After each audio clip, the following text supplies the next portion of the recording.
Okay. Learning styles are really, really important when it comes to academic success in college. If a student knows how they learn, they can be more successful in approaching their learning. If you're fighting against your learning style, it's really difficult to study in the right way and a productive and efficient way. We tell students all the time, you really need to start studying at least 2 to 3 days before an exam to prevent cramming and to heighten your long-term memory, which is essential in test taking. While you're studying, if you're taking your learning style into consideration, you're more likely to increase your long-term memory and actually be able to apply the material that you're learning, not just memorize the material that you're learning.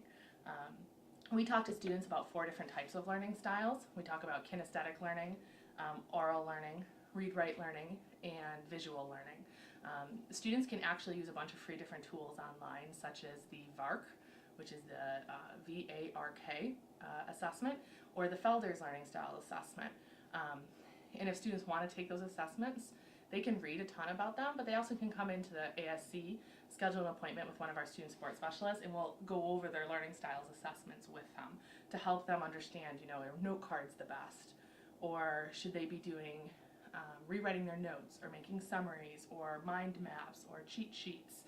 We have all the different types of consolidation techniques a student might need to know to best study for their test. Most of the time, when students are not successful on exams, it's because they're approaching their learning in the wrong way, and the learning styles is the foundation for that. Of course, time management is really big. You have to plan ahead. We talk about the difference between learning and review. Learning should occur every day, every week. You should be working with your learning style to take notes in class, to reread your notes after class, to read your textbook, to listen to your professor. And then once a week we talk to students about using your learning style to consolidate all of your information, look at the concepts that you're learning, and actually learn them. That's studying. Reviewing is that 2 to 3 days before the test, when you want to make sure that you understand the content. You're testing yourself to make sure you understand it so that you can go into the test and be successful. There's something else I was going to say. I'm hoping you're going to edit this. It's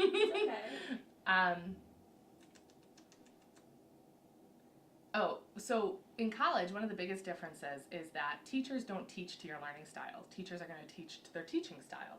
So it's your responsibility as a college student to find your own learning style and then teach the information in that style. So you might need to take your lecture notes and reformat them into the right way that works for you, whether it is a visual or an active type of learning.